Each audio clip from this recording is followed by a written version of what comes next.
Welcome to NACTV Reads the News. My name is Christine Waddell, and I'm one of many volunteers that help create programming for our station. NACTV can be seen on MTS Channel 30 or 1030, Westman Cable Channel 117, Bell Satellite Channel 592, or online at nactv.tv. If you have friends who subscribe to Shaw, encourage them to contact their provider and encourage Shaw to include us in their programming. These programs are made possible by our volunteers, our staff, advertisers, as well as donations made by you, our viewers. If you're enjoying NACTV, please consider supporting us by donation or volunteering, or by providing programming. Our cameras are available on loan if you speak to our office staff at 423 Mountain. And you can contact our office by phone at 204-476-2639 or at NACTV at wcgwave.ca. This week in the Neepawa Banner and Press, it's a continuation of graduation.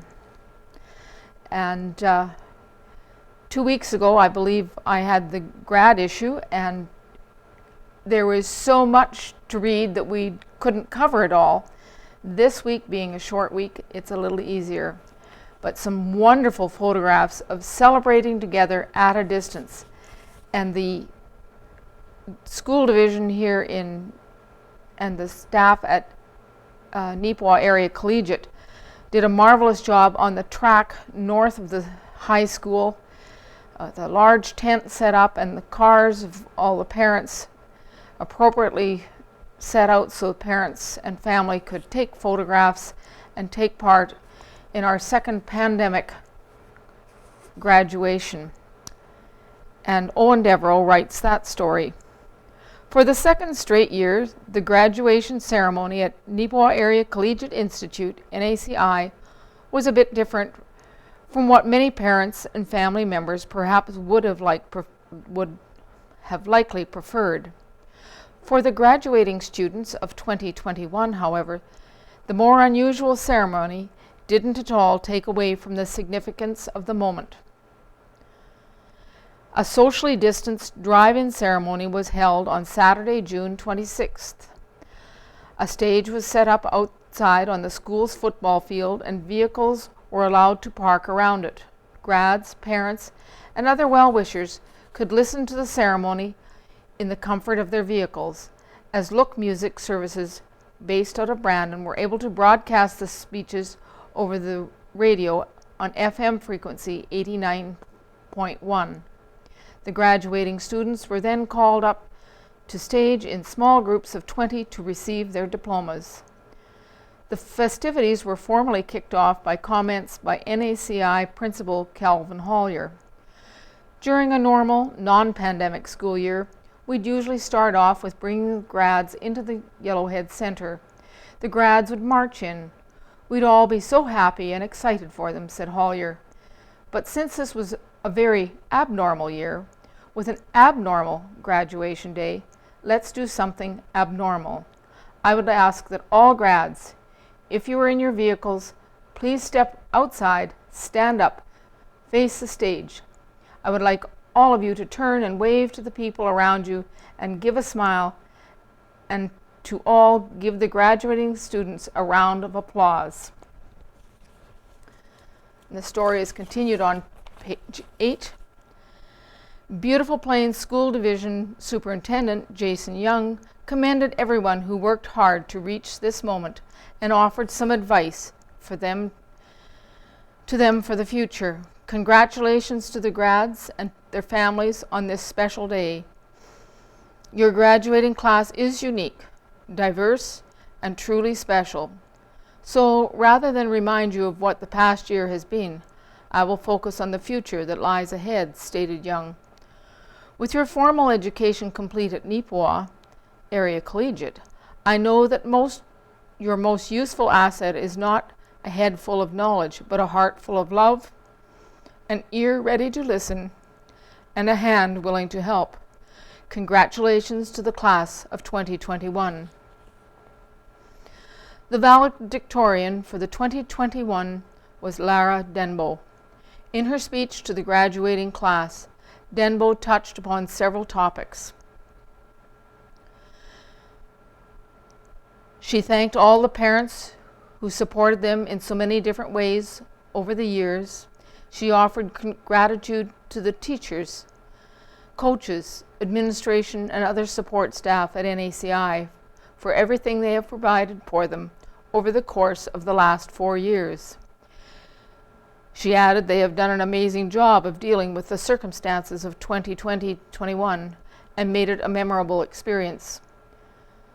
Though high school is about getting an education to prepare ourselves for our futures, it's really about so much more. Pardon me. These moments we've shared are what make high school really memorable, not just the school lessons, Denbo said.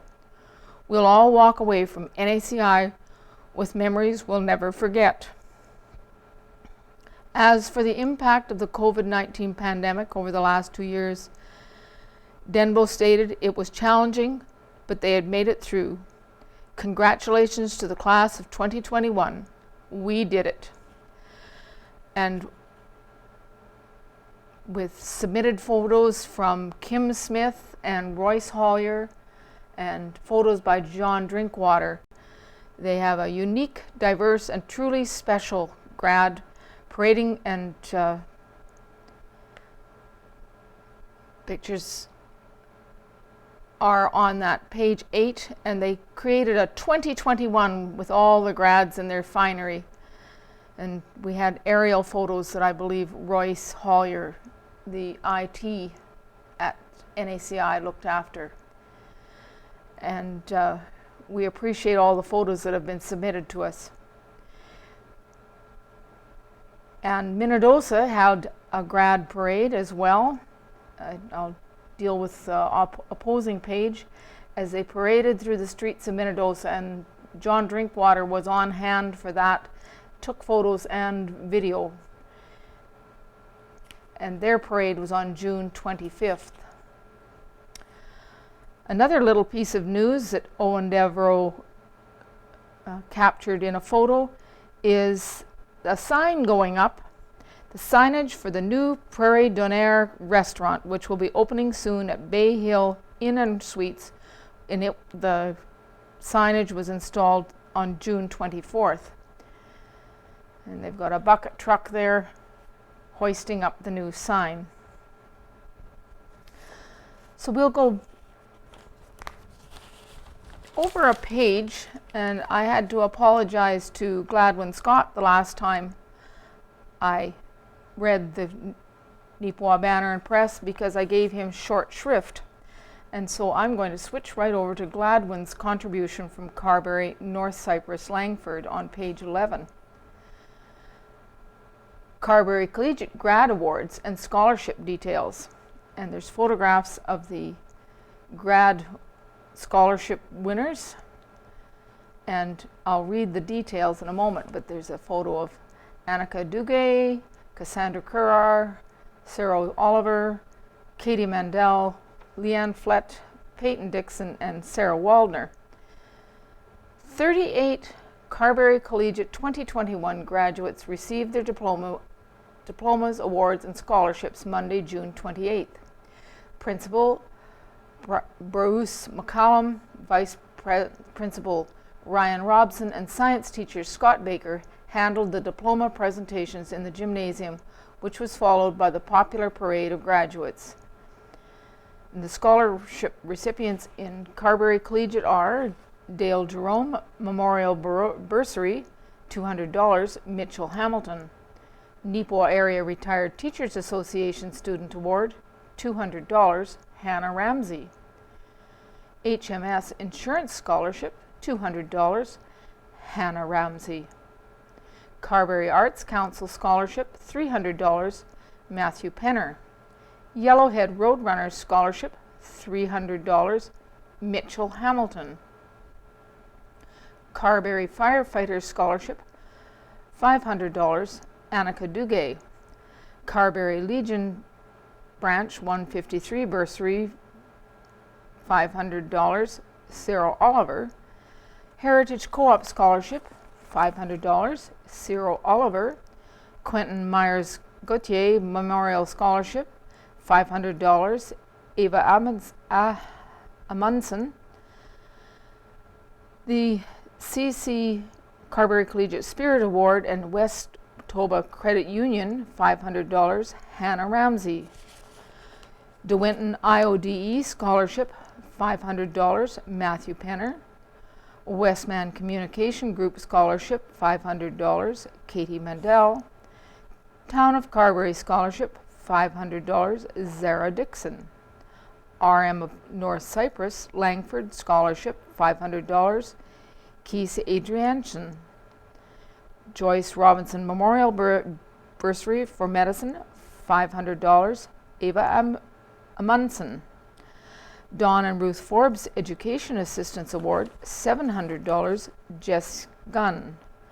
Jack Lumpton Memorial Scholarship Award, $700, Leanne Flett.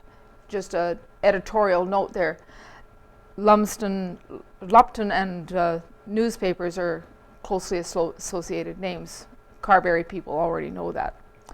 Carberry Elks, Pat Lumpton Memorial Citizenship Scholarship, $750.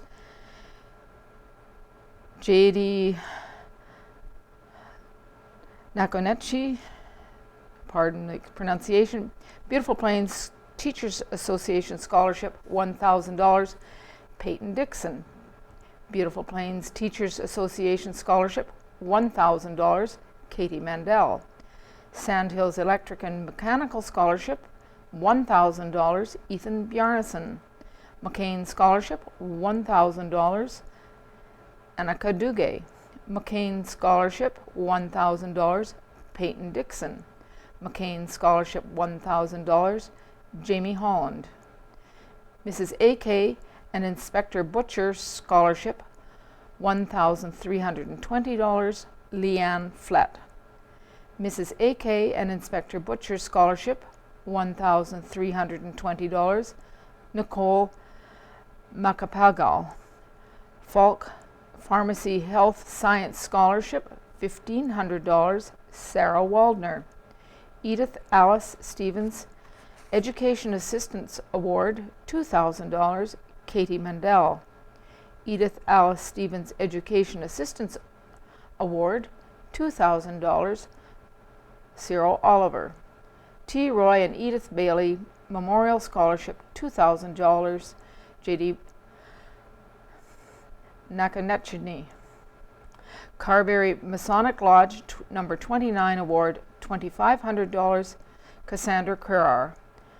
Carberry Collegiate Medal Scholarship, Carberry Area Communication Community Foundation, $2,500. Annika Duguay. Carberry Collegiate Staff Award, $2,500. Zara Dixon. Applied Arts, Trades and Technology Award, $2,500. Annika Duguay. Governor General's Medal and Scholarship, $3,000. Sarah Waldner. Grade 12 Honor Roll, Cassandra Currar, Peyton Dixon, Leanne Flett, Katie Mandel, and Cyril Oliver. Grade 12 Principals Honor Roll, Annika Duguay and Sarah Waldner. So congratulations to those grads, and thank you to Gladwin Scott and his secretary for compiling this information. Also from here and there in Carberry, North Cyprus, Langford, the Carberry Town Council June meeting was held in the municipal office with everyone present. Resignations were accepted with regret from Camille Anderson, Admin Assistant, and Ivan Van Nest, Animal Control Officer. The RCMP reported that their district, Blue Hills, is short 7 constables. Agreement was made to purchase a used fire pumper truck for $75,000. Realtor Devin Waldner approached council with a food truck war project at CPR Park on Mondays or Tuesdays, noon to 8 p.m. After discussion, the project was approved. Discussion was held to live stream the council meetings. An owl camera for this would cost $1,200 to $1,500. The tenders for the new town office will close soon. Dakota Ojibwe First Nations was granted permission to use the CPRC facility July 2nd for their 40th anniversary celebration free of charge. Salary negotiations were completed with the International Union of Engineers Public Works effective from June 1st, 2021 to December 31st, 2023. Discussions were held with B&B Wells to develop and subdivide 25 lots in the southwest area of Carberry. Fees would be needed for developing roads, sewer, lights, and fire line. A new lift station for the sewer would be required. Some ratepayers were annoyed that the education tax rebate would not come until September. Accounts for $259,836.59 were approved for payment. Results of the Manitoba Baseball Hall of Fame Father's Day Baseball Pool on Sunday, June 20th between the Toronto Blue Jays and the Baltimore Orioles, which sold out a week early, 100 squares for $100 each, include Jake Penner, Plum Cooley, innings 1 through 4, $1,000 with the Orioles ahead, 1-0. Dave Sheldon, Morden, $1,800 with the Blue Jays up 4-1 for 3 innings. Wes Powell, St. Boniface, $800 with the Blue Jays, leading 6-4 in innings 8. Hank Lemoyne, Winnipeg, $900 as Toronto was ahead 7-4 after the 9th inning. One of our eldest supporters, Noreen Gordon, 97, had a square for her husband, Babe Gordon. Great Belmont A's pitcher of the late 40s and early 50s was within 1 run of being the winner. Lane Curry of Morden will be organizing future pools. If interested, phone 204-332-2391. And that's a fundraiser for the Manitoba Baseball Hall of Fame. And that was a Father's Day event. And while we're dealing with Eric's, with awards for graduations, the Erickson Collegiate 2021 awards were submitted from the Erickson Collegiate, and those students have worked hard. It's worthy to have their names read for all to hear. I appreciate Erickson Collegiate taking time to send us these results. Bronze Honor Roll recipients, grade 12, average between 80 and 84.9%. Jacob Jaskowiak, Kira Merrick, and Tiona Chervel. Silver Honor, grade 12, average between 85 and 89.9%. Dakota Burton, Denica Burton, Mitchell Collier, Sarah Payton Corshine, Lily Hayward, Katie Henry, Haley McLean. Gold Honor, grade 12, average 90% or greater. Hunter Dundas, Aidan Frey, Catherine Mazer, Drayden McKay, Haley Roche, Josie Sallows. Highest standing awards, Denica Burton, Law, Sarah Kershane, Current Topics in First Nations Métis Inuit Studies, Band Cinema as a Witness to Modern History, Hunter Dugas, Applied Math, Intro to Calculus, Aidan Frey. Band, Tanner Hansen, Band, Katie Henry, Band, Drama, Katie Mazer. ELA Comp Focus, French, Pre-Calc, Physics, psychology was Drayton McKay. No, that was Katie Mazer. Drayton McKay, advanced horticulture, band, cinema. Haley Roche, ELA, literary focus, painting, visual arts, psychology. Josie Sallows, chemistry, biology. Tiona Chervell, essential math. Rolling River School Division ELA Bronze Medallion Award winner, Catherine Mazer. Minnedosa Trades Group Award, Ashton Burton, Sam Willman. MLA Citizenship Award, Aidan Frey. Sandy Lake Lions, highest standing in biology, chemistry, 40S. Josie Sallows, Sandy Lake Lions, highest standing in physics, 40S. Catherine Mazer, Heritage Co-op Bursary, Tanner Hansen. Dr. A.S. Kandawal Scholarship in honor of Mrs. Indu Kandawal, Josie Sallows. Dr. A.S. Kandawal Scholarship, Catherine Mazer. MNU number 73, Local Nurses, Josie Sallows. Wasagaming Chamber Commerce Award, Brady O'Neill. Erickson Chamber of Commerce Award, Brady O'Neill. Erickson Lions Club Awards, Catherine Mazer. Uncle Carl's Canteen Award, Ariana McKay. Rolling River Teachers Association, Drayden McKay. North Star Insurance and Real Estate, Dakota Burton. Jeff Kerr Memorial Scholarship, Tanner Hansen. Compass Credit Union Scholarship, Lily Hayward. Royal Canadian Legion Branch, 143, Dakota Burton. Royal Canadian Legion Branch, number 143, in honor of the Ladies Auxiliary, Aidan Frey. Jewels of Siam, Ariana McKay. Poor Michael's Emporium Outstanding Contribution to Music Award, Sarah Kershane. Erickson Women's Institute, Aidan Frey. Jason Kelly Memorial Scholarship, Haley Roche. Westman Communications Award of Excellence Scholarship, Aidan Frey. Shoreline Auto Scholarship, Mitchell Collier. ACC One to Watch, Dakota Burton. Honorable Rodeo Association Award, Hunter Dundas. Chown Award, Hunter Dundas. Manitoba Association of School Board Trustees, Katie Henry, Catherine Mazer, Haley Roche, Tiona Chervell. Sunrise Credit Union Bursary, Haley McLean, Haley Roche. Municipality of Clan William Erickson Endeavour Award, Haley Roche. Erickson Wildlife Association Award in honor of Tommy Podruski, Catherine Mazer.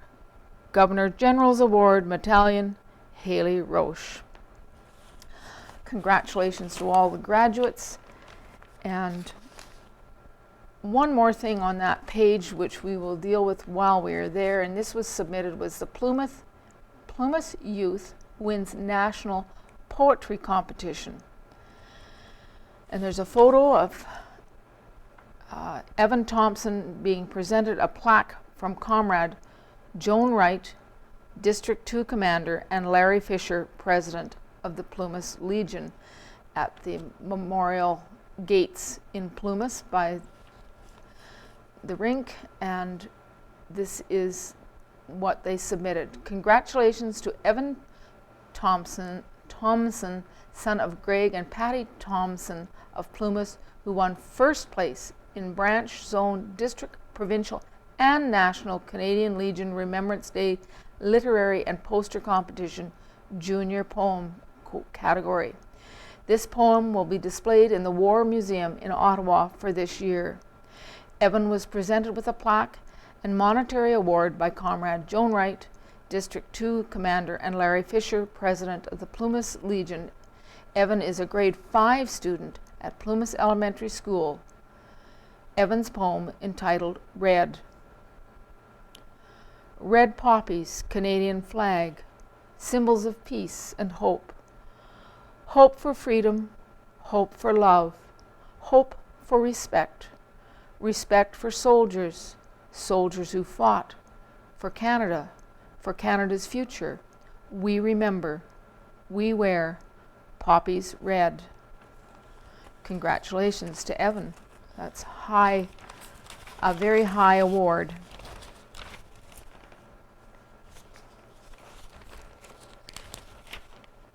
And we'll just turn back to page 2.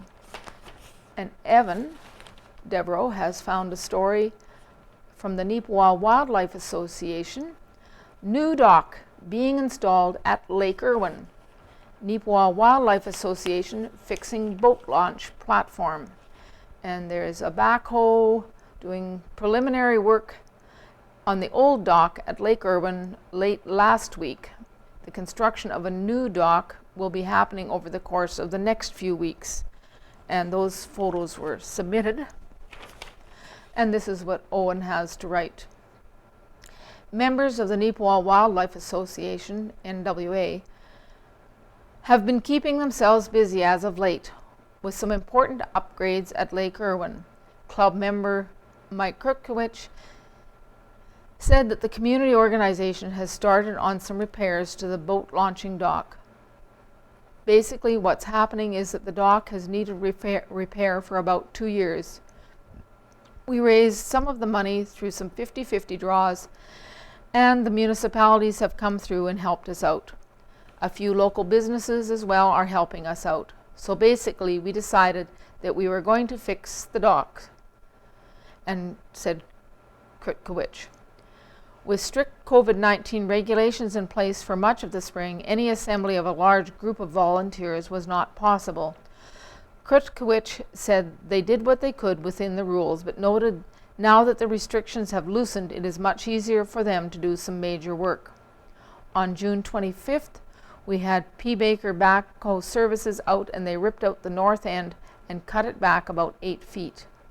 We've had a couple of crews out there and took a bunch of wood off because it is a wooden dock.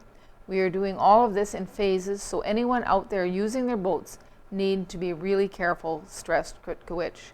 Our plan is to put the dock back in, clean up the land around it, and put some benches in for people to be able to sit there and enjoy the lake. Total cost of the project is currently estimated at around $12,000 and is expected to take a few weeks to be completed. If anyone is interested in donating their time or some money to the upgrade, they are asked to contact 204-841-0632. That's 841-0632. And Kira Patterson has a story on the mountain market that returns to the barn at Kelwood, and photos were submitted by Julianne Rune. And there's a couple of photographs. The mountain market located outside the Kelwood barn, north on number 5 highway, has returned for its second year with even more to offer than before. And the photographs have some of the vendors in the background and a very tempting looking table with home produce and some fresh asparagus on the table. And pardon me, this is what Kira has to write on the mountain market. Kelwood's weekly farmers and crafters market is back and bigger than ever this year. This will be the market's second year running, and already it's growing from the first. Kaylee Mund, co-owner and operator of the Mountain General Store and market organizer, stated that the mountain market quickly became a success in its first year. It ended up being a good turnout once people knew about it, she said, adding that this year, right from the first market on June 12th, it's been very busy. It's not just the patrons who have been showing up either, as the market is showcasing even more vendors this year than they had before. The market runs every Saturday from 10 a.m. to 2 p.m. and will continue throughout the summer to the Labor Day long weekend. It is located outside the Kelwood barn on Stewart Avenue, right off Highway 5. Mund said that currently they have 15 vendors with products ranging from fresh vegetables to homegrown meat products to fresh baking, jewelry, woodworking, antiques, and body care products. Mund noted that the Farmer's Daughter restaurant, which is in the barn, will have special deals on to correspond with the market, while an ice cream truck will also be on site. They will have some outdoor tables set up where people can enjoy a bite while they're visiting the market. In addition to shopping, Mund said they are planning to have live music at the markets throughout July and August, as long as public health orders allow. She explained that the musicians have all been performers at past Harvest Sun music festivals. The yoga sessions that they had last year, however, have been put on hold due to health restrictions. Mund added they hope to be able to offer yoga again later in the season. So those are some rather exciting things going on in our area. A couple of weeks ago, I missed a very important page and only gave it very short shrift, and that's in our classified section. We'll deal with the obituaries first. Hal Jacobson. On Thursday, June 24th, 2021, Hal Jacobson passed away peacefully in the Northumberland Hills Hospital in Cobourg, Ontario. He will be sadly missed by his loving wife of 67 years, Thelma Nee Walls, daughter Lynn, son Ron, Sheila, grandchildren David, Amy, married to Justin, Kirsten, married to Scott, Eric, Michelle, and 5 great-grandchildren, and survived by his sister Linda and husband Tom. He was born and raised in McCreary, Manitoba. In 1952, he began his career with RBC and was appointed many positions throughout Canada, Cayman Islands, Hong Kong, and Nassau, Bahamas, where he retired as Vice President, Bahamas and Cayman Islands in 1992. He then took on the position of Honorary Consul for Canada in the Bahamas until his return to Canada. He and Thelma took up residence in Cobourg, where he enjoyed golfing at Dalewood. Hal dedicated his life to service and was an active Rotarian, receiving the Paul Harris Award, past president of the Bahamas Club, and actively participated with the Waterfront Festival and Rib Fest. In lieu of flowers, donations in Hal's memory may be made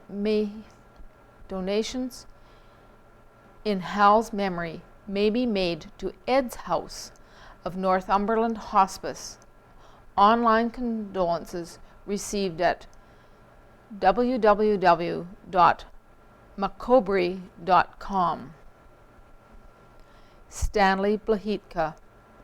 It is with profound sadness that our family announces the passing of Stanley Blahitka on Thursday, May 13, 2021, at the age of 94. Stanley will be lovingly remembered and deeply missed by Martha, his wife of 73 years, and his children, Joan Smith, husband Bernie, Greg, wife Judy, Lorraine Hawken, husband Barry, Carol Radu, husband Dave. He will also be missed by his grandchildren, Susan Russell, husband Devon, Laurie Smith, husband Jason, Brooke DeBrune, Haley Rockwell, husband Brendan, Hilary Blahitka, husband Ian, Ian Hawken, wife Sherry, and Greg Hawken, wife Katie, Rochelle Radu, and Taylor Radu, and his great-grandchildren Marcus, Tristan, Ronan, Kellen, Brooks, Carter, Remy, and Drew. Stanley was born on May 20th, 1926, in Valley River, Manitoba, second of 3 sons to Alex and Anne. He attended Fairview School, where he met the love of his life, Martha Marcinuk. They were married June 7th, 1947 and farmed their own land in the Sifton area. In 1957, Stanley and Martha, with 3 children, moved to Illinois, where he worked for his uncle, building houses. Eventually, he had his own building and home improvements business. While in Illinois, Stan and Martha had 3 more children, Timothy, Mark, and Carol. Timmy died in 1964 at the age of 3. In 1970, they returned to Canada and bought a quarter section of land in Neepawa, where Stanley built the house on the hill. He also bought farmland in Franklin and established Franklin Fertilizer after realizing the need for liquid fertilizer in that area. Greg sprayed in the Franklin and Neepawa area while Stanley and Mark handled the farming. Tragedy struck again when Mark was in a fatal vehicle accident in 1984. Stanley continued to farm until his retirement. Stanley enjoyed farming, watching crops grow and harvesting them, gardening, fishing, and playing cards. He also enjoyed traveling to new places and their winter home in Florida. He was always happy to see his children and spend time with them and their families. Also left to mourn his loss are brother Ernie, his wife Louise, brother-in-law Ernie Marcinuk, and sisters-in-law Sylvia and Olga Marcinuk, cousin Lauren Harrison, and several nieces and nephews. Stanley was predeceased by 2 sons, Timmy and Mark, granddaughter Cynthia, parents, brother Archie, brothers and sisters-in-law, and nephews. Stanley was sincere in heart and mind for what is right and just, dared to dream, seized opportunity, persevered, and succeeded. What a beautiful memory he has left behind. And Leslie Estelle Ormiston, née Drysdale, September 6, 1929, June 23, 2021. It is with much sadness that we announce the peaceful passing of Lila Lee Estelle Ormiston on June 23, 2021, at the Middle Church Home in Winnipeg at the age of 91 years. Lee was born in Neepawa, Manitoba. Lila Lee will be missed and fondly remembered by her son Larry and his wife Linda Ormiston, grandson Brent, his wife Stacy Ormiston, great-grandson Sawyer Ormiston, granddaughter Crystal Ormiston, Carol Ormiston, her husband Keith, blended family, Lisa LaFond, and fiance Colin McCullough, sister-in-law Verna Ormiston. Lee was predeceased by her husband Robert Douglas Ormiston in 2004 and granddaughter Stacy Lynn Ormiston in 2002. Her brother Peter Devison in 2014. Her brother-in-law Jim Ormiston in 2016. Lee was delighted to be around and made many friends over the years. Her quick wit and firecracker comebacks always made one laugh. Lee and Doug moved back to Neepawa in the early 70s. The family had many great memories at the farm with the pool. Later in life, Lee connected with her half-brother Eric and his family, whom she kept contact with over the years. Meeting them brought her much comfort. Lee loved to travel and spent many years with her husband Doug in places such as Texas, Mexico, and Vancouver Island. They enjoyed traveling with Verna and Jim and bank associates. Later, she enjoyed cruises with her good friends Joyce and Morris. She loved casino bus trips and was always up for card games. Lee obtained her hairdresser teaching certificate from Manitoba Technical Institutes in 1956. A formal service will not be held, but a small interment at Riverside Cemetery at Neepawa at a later date. If you care to make donations in Lee's memory, please consider Cancer Care Manitoba. Ed Rizowich. Ed passed away peacefully at Country Meadows Care Home in Neepawa, Manitoba, Thursday, June 17, 2021, at the age of 89 years. The family would like to thank the care home staff for their excellent care. Ed was born on the family farm near Fork River, Manitoba, and farmed the land until he retired. Ed was a gifted caregiver to his father, Peter, and mother, Jadwiga, until their passing. The family are truly thankful for this blessing. The family are thrilled to witness the marriage of The family was thrilled to witness the marriage of Ed and Judith Morris on September 30th, 2006 at St. Dominic's Catholic Church in Neepawa. Ed is survived by his wife, Judith, Ed's nieces and nephews, Jerry, Terry, Sally, Darren Morozowicz, Donna, Patsy, Barry Lundy, Raymond, Marilyn Sellinger, Judy, Jerry, Bob Wesolowski, and sister-in-law Effie Morozowicz. Ed was predeceased by his parents Peter and Jadwiga, sisters Helen Wesolowski, Ann Lundy, Stella Sellinger, and brother Walter Morozowicz. In his youth, Ed attended Fork River School. Ed learned from a young age all about working and helping on the farm. Ed loved farming. Ed also loved farm auctions, driving around in his pickup truck and socializing with his friends over a cup of coffee or a bottle of pop. Ed was a positive person who liked to laugh. He was hardworking and a kind-hearted man. He will be missed by his wife, nieces, nephews, and friends. Although he never had children of his own, his nieces and nephews brought him much love and joy. If wished, memorial donations may be made to Country Meadows Personal Care Home, Box 1240, Neepawa. Due to COVID-19 protocols, a private interment will be held at a later date. White's Funeral Home, Neepawa, Manitoba. And in memory for Leona McKee, 1943 to July 5th, 2020, loving and true in all her ways, upright and just to the end of her days, sincere and true in heart and mind, a beautiful memory left behind, lovingly remembered by John, James, Cindy, and Craig. And a thank you.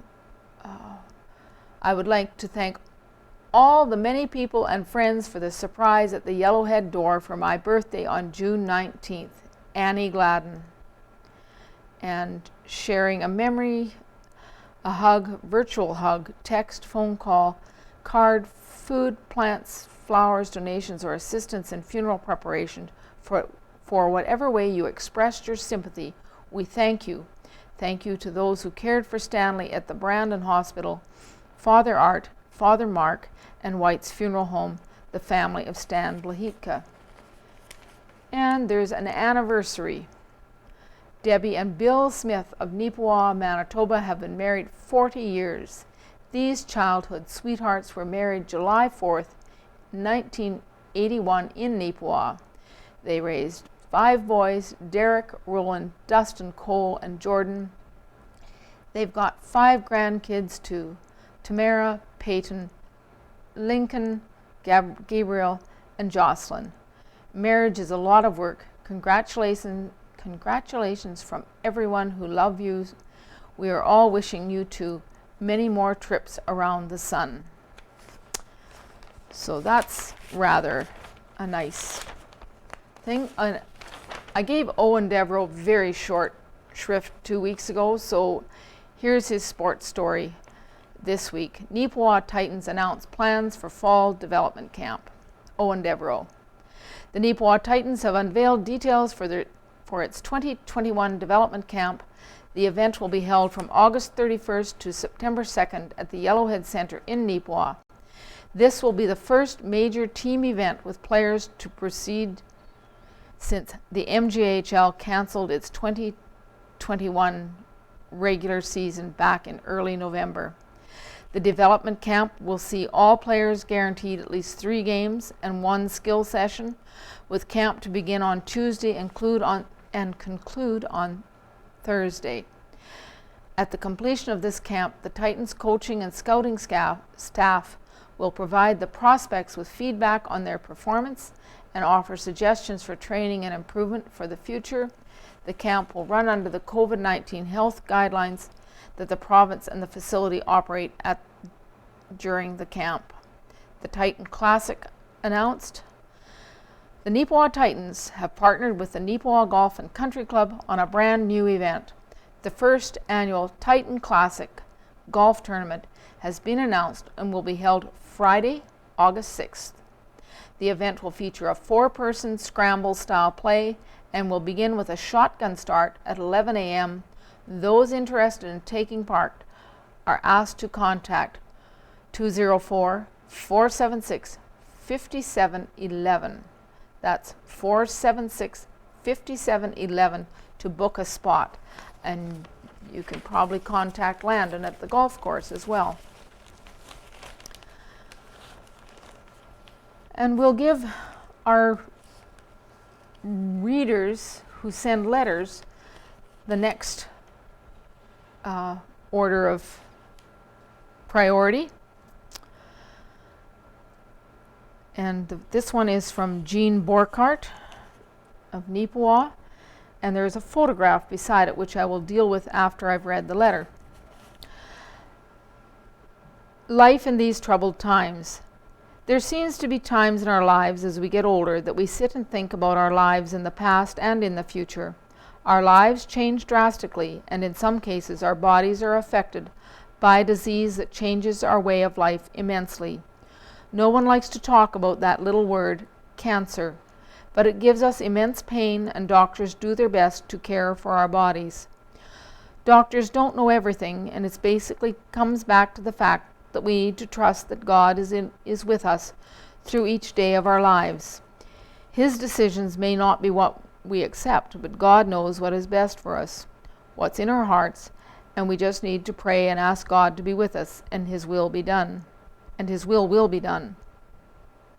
We visited with a very dear friend who is just diagnosed with cancer, and a good friend who belonged to a quilting group gave his name to the Victoria Quilters, and this same person presented this gentleman with a beautiful quilt, which she helped to make.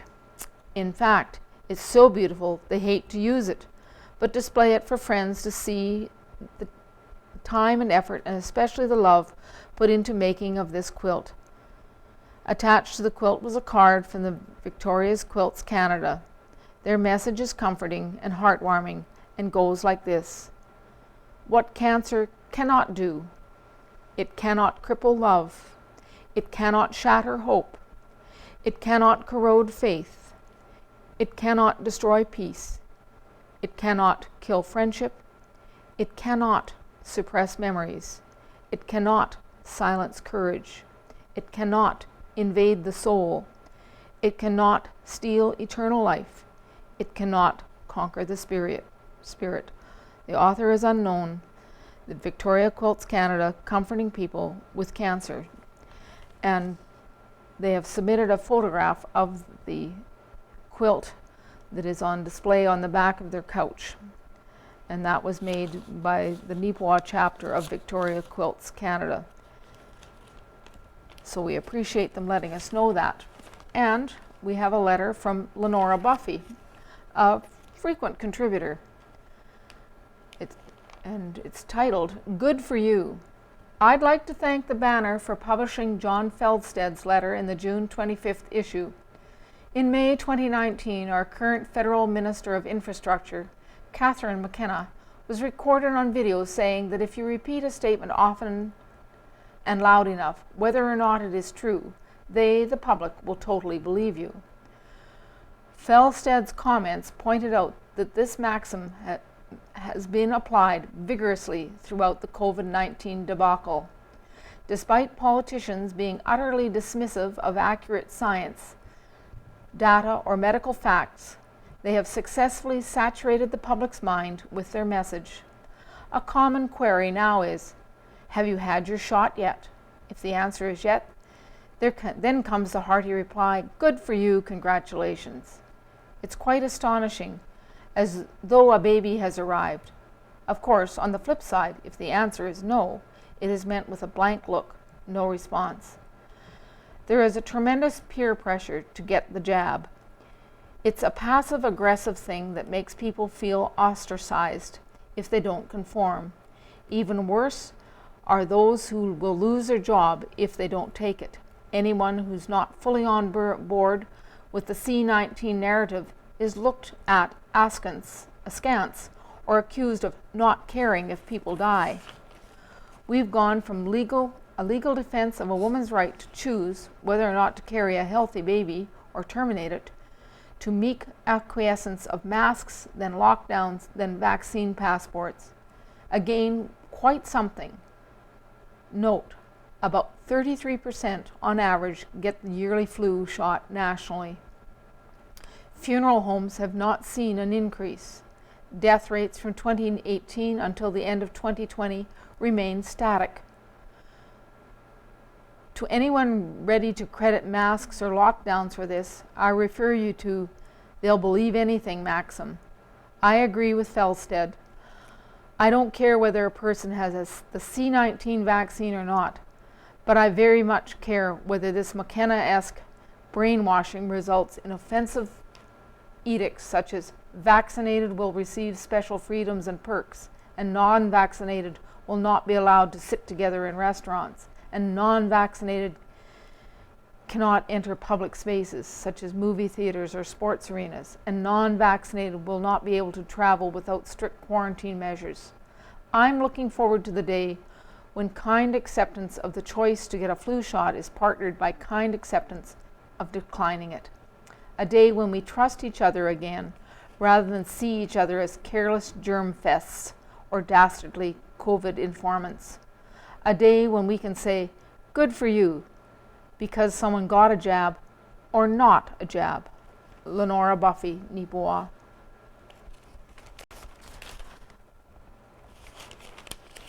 Looking back, that is assembled by Casper Warehan.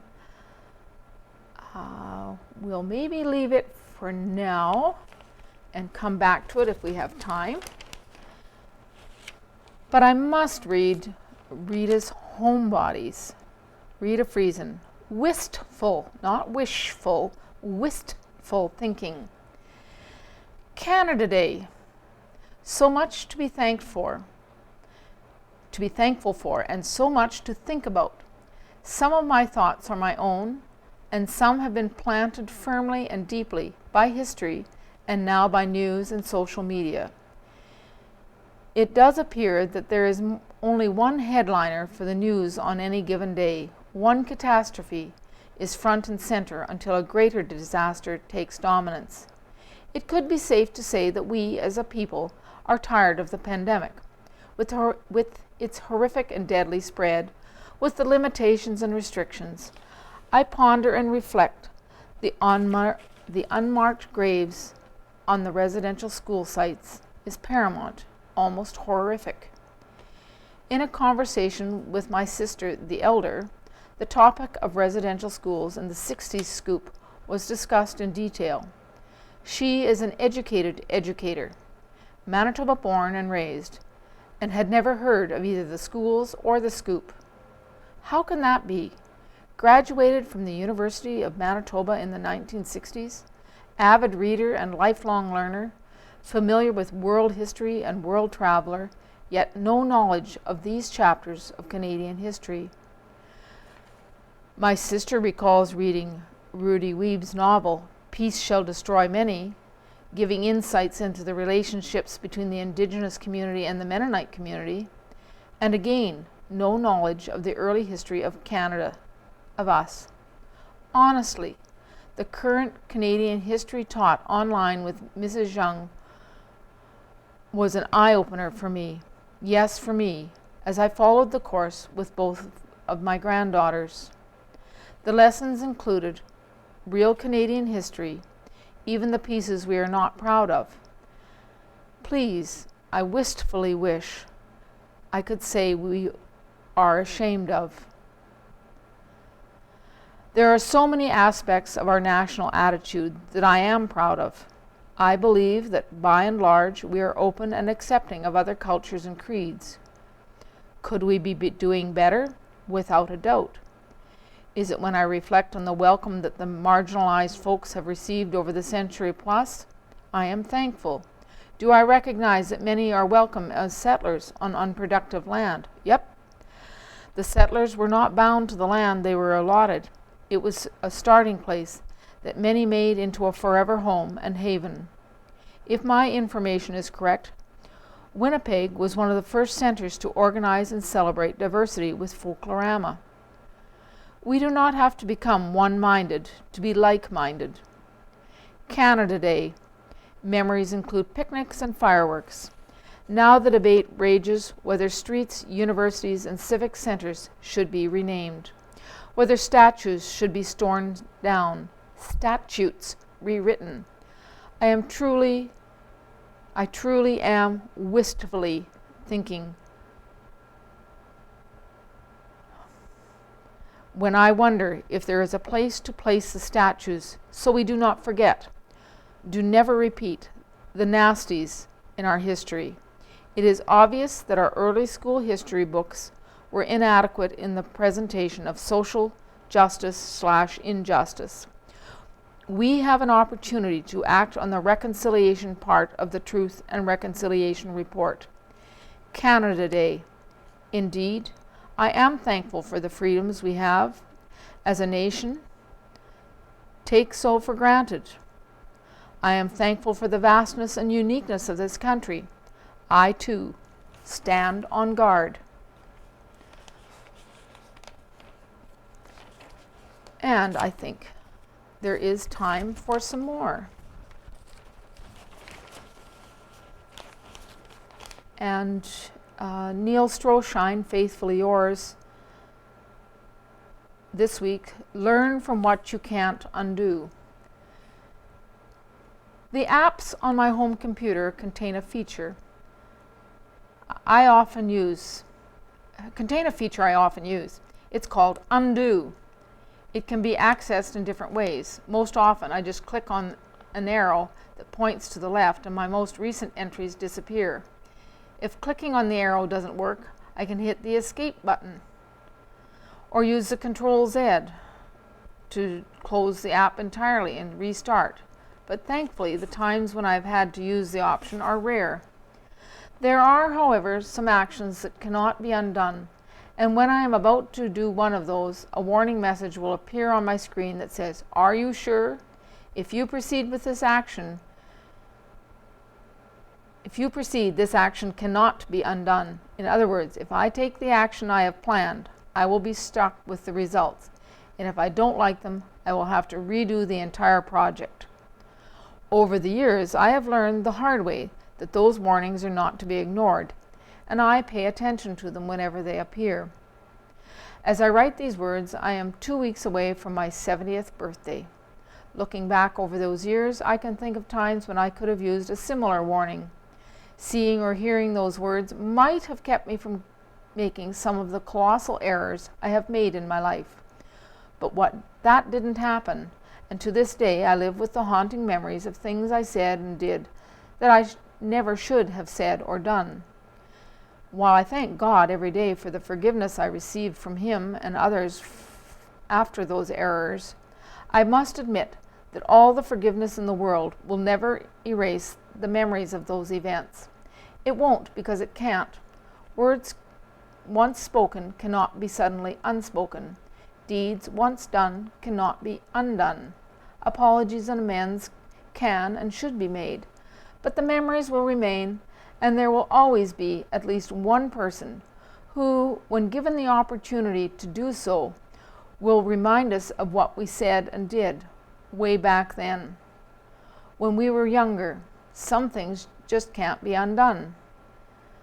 But there is one thing we can do with these memories. We can turn them into positive learning experiences and use the lessons we learn from our mistakes to help us make better choices, speak kinder words, and do kinder deeds in the future.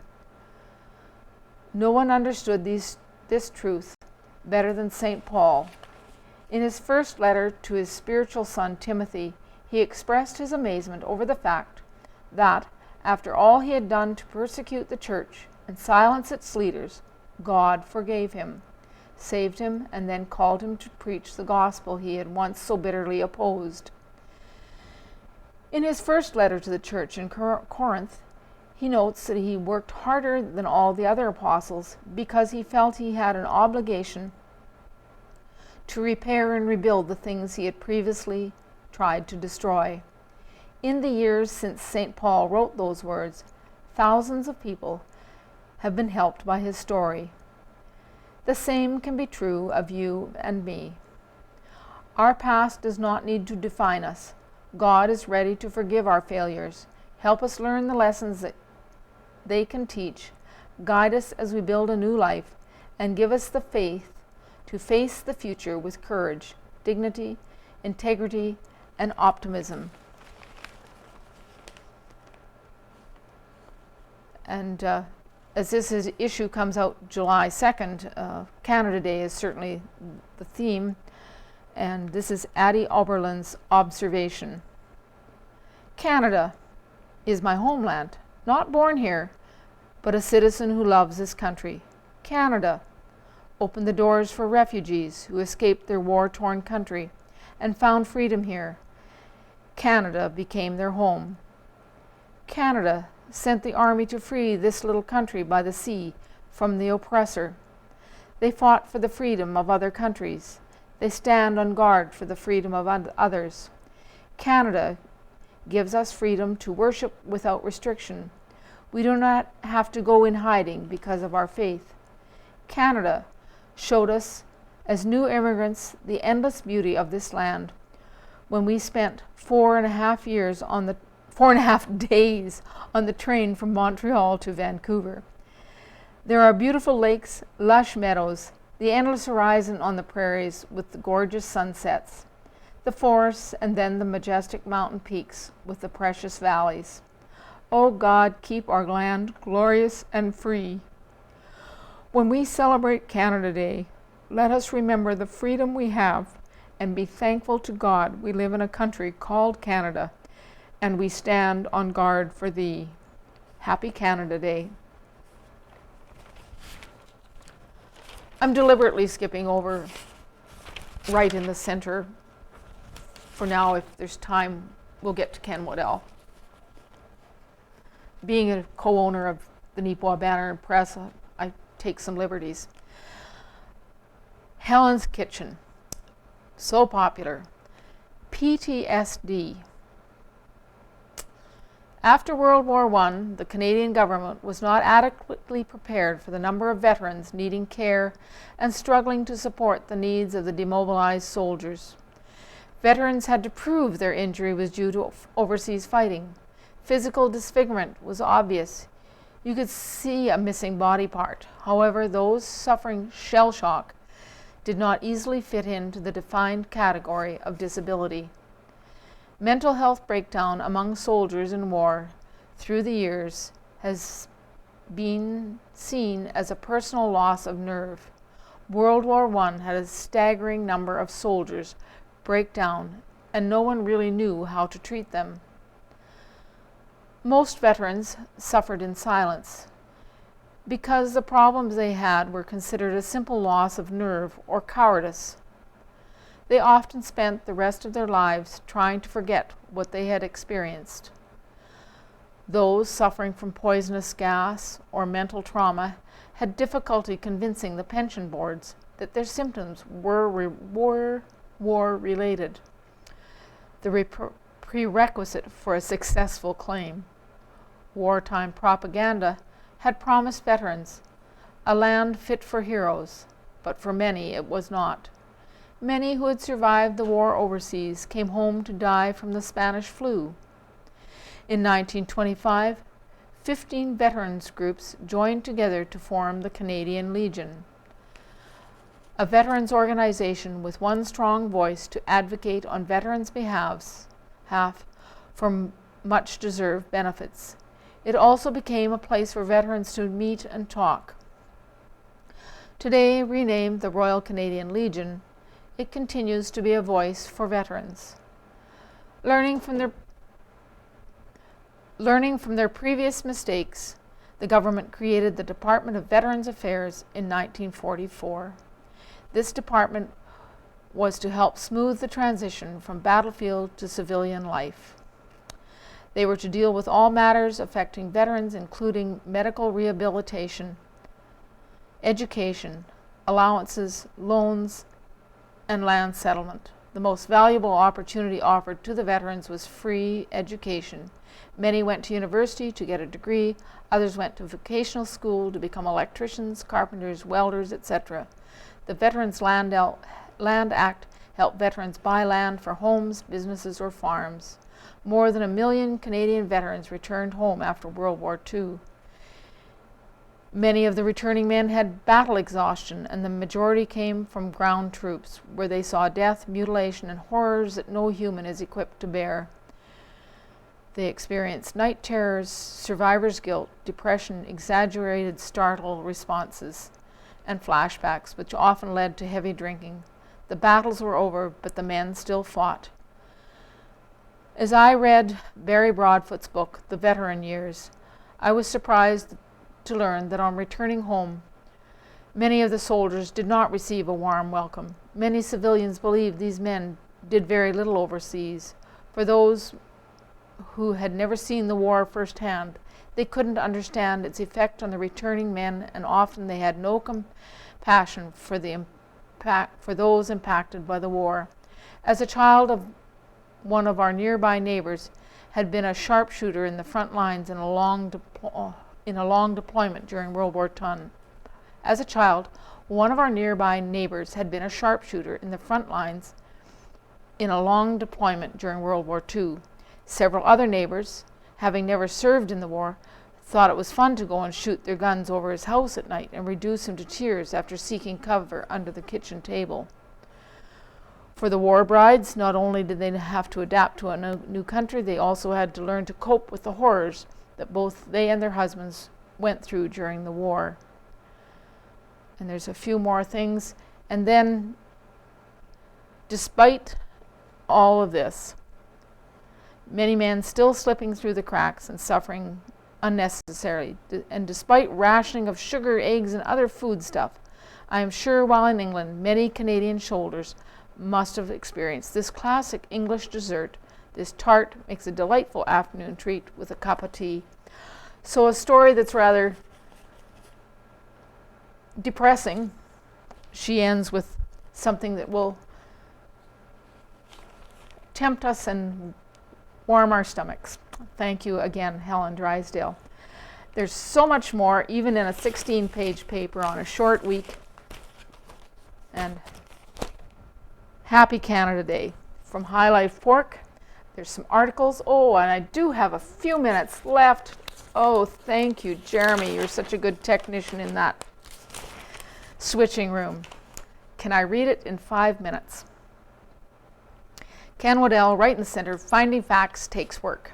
In nearly 32 years of writing columns and stories, it's abundantly clear that we need newspapers more and more every day. There's a lot of information floating around about every topic under the sun. Perhaps more than any other issue, C-19 has generated more information, both true and false, than any other topic I have ever covered. We get reports from at least 3 layers of government in Canada and multiple layers of government in the US, coupled with numerous departments, universities, think tanks, and lobby groups. I would guess that more words have been written or spoken about C-19 than just about any other topic in history.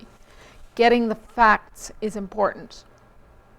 So I was particularly thankful to a reader who phoned me early this week and asked me if I had heard the following story. He said he had heard that if people voluntarily get a COVID-19 vaccination, their life insurance policy would not be valid. if the vaccination was mandated to an individual, it wouldn't affect their life insurance. I thought the rumor was a bit far-fetched, but here is an explanation of how it started. Apparently my reader friend wasn't alone. A lot of people had heard the same story. So hearing that story, I went directly to one of our insurance people, and here is what Scott Wilson of Intent Planning had to say. And this is from Scott Wilson's email. Hi Ken, I'm glad you asked because the rumors are entirely wrong and need to be corrected. What happened was a client called Manulife and asked if they would be covered after receiving the vaccine. Whoever was working in the call center that day gave the wrong information and said they wouldn't be covered. The client was actually misadvised over the phone. They would not pay out because the vaccine was experimental, and this had been shared extensively on social media.